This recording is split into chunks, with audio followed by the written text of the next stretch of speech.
Hello and welcome back, Disney fans. We have another exciting video for you today. In the 97 years that Disney has been around, they've released a total of 59 movies. Within each of those movies, we have seen countless Easter eggs and nods toward other movies or media. Fans have always loved to pick Disney movies apart and examine them really closely. In fact, some fans are likely to think of theories that may persist beyond what we, the audience, see on screen. A lot of fan theories are just that, theories. But every now and then, Disney will speak out and confirm or even deny some of the theories that are floating around the fan sites. In today's video, we're going to be discussing 10 Disney and Pixar theories that the creators actually verified. Boo is a witch. Monsters, Inc. was Pixar's fourth film and released on November 2, 2001. With a cast of colorful and quirky monsters, fans instantly fell in love. From the work-driven, witty personality of Mike Wazowski to the impressively scary, yet friendly Sully, fans found something to connect with almost every character. A fan favorite in the film is none other than one of the movie's protagonists and the main reason for all the hijinks, Boo. But did you know that Monsters, Inc. isn't the only film that contains the character Boo? As we know, every Pixar movie is linked in one way or another.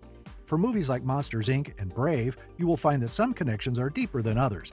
In the case of Boo, some fans believe that she can be found in Brave under the guise of the witch. That's right, the crafty carver was in fact Boo.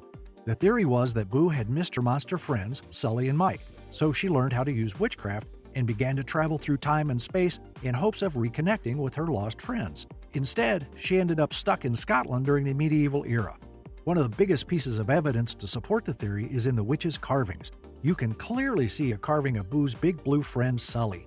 It would seem Disney has even confirmed this theory when they put emphasis on this particular connection in their own Easter egg video for Pixar films. Finding Riley. One of Pixar's more popular sequels came to us in the form of Finding Dory, which was released in theaters back in 2016.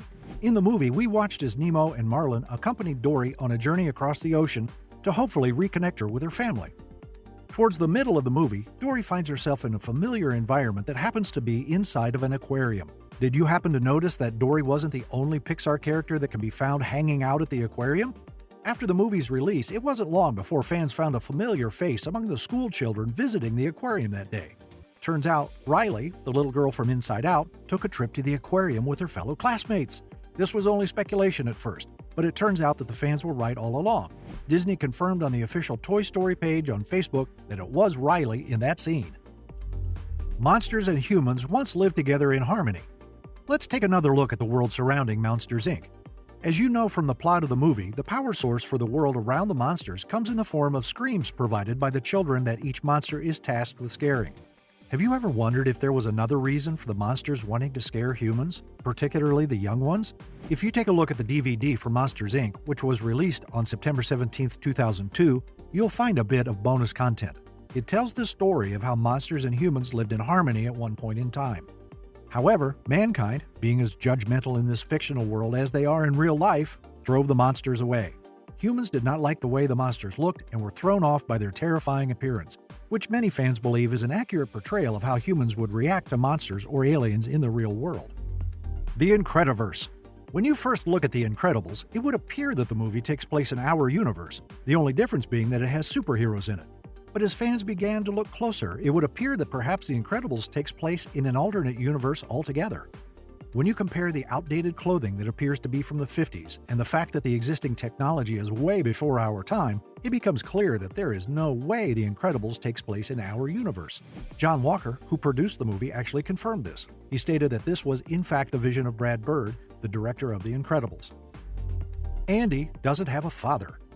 Most fans of Toy Story have noted that though we see Andy's mother, the audience never gets to see who Andy's father is. Andy is the young boy who owns Buzz and Woody along with their band of toys. Throughout every movie in the franchise, we see Andy interacting with his mother as she shows up fairly often.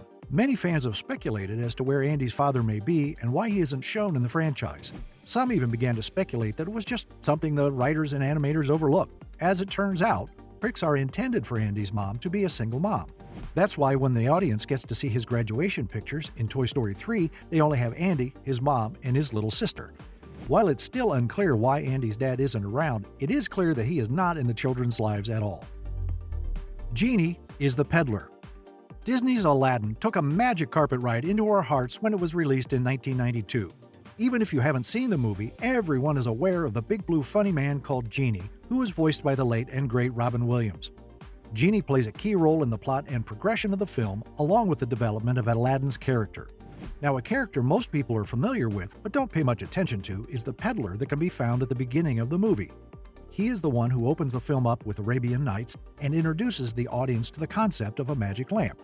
Some fans found themselves wondering how this random street peddler knew so much about Genie's lamp. That's when the theory popped up claiming that the peddler was none other than Genie himself trying to pawn off the lamp that had imprisoned him for 10,000 years. Some evidence of this is the fact that the peddler was also voiced by Robin Williams, along with the fact that his robe is the same color as Genie.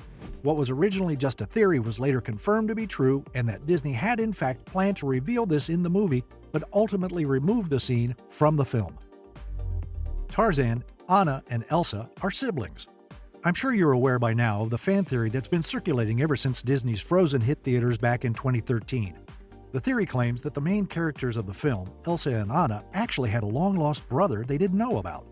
You see, the theory is that the King and Queen of Arendelle did not actually die in the shipwreck that we see take place in Frozen. No. Instead, they made it safely onto a lifeboat and eventually to a jungle island. This wasn't the only good news. The Queen also happened to be pregnant with another child, a little boy that would be named Tarzan after being saved by a gorilla shortly after the death of his parents who had been killed by Sabor the leopard. This, of course, remained only a theory. That is, until James Buck, the director of Frozen, confirmed the theory by saying that he had always envisioned that Elsa and Anna's parents didn't die in the shipwreck. He further stated that the plot of Tarzan fit almost perfectly into the world of Frozen. Cars got rid of humans. On June 9, 2006, Pixar's Cars drove its way across the big screen and made a big name for itself. The movie follows the famous race car Lightning McQueen as he travels off course on his way to the Piston Cup follow-up race. He finds himself being held prisoner after destroying a small town on his way there. No matter how many times this movie plays on our TVs, fans often find themselves wondering, where are all the humans?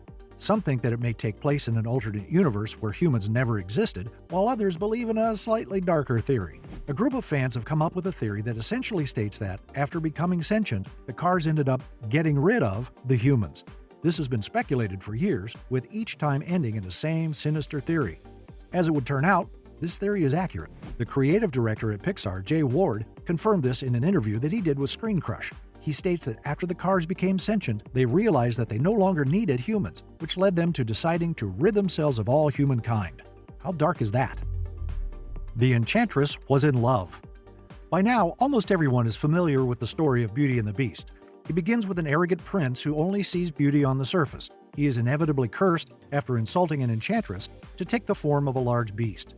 If he is unable to find love by the time the final petal falls from a specific rose, he will stay a beast forever.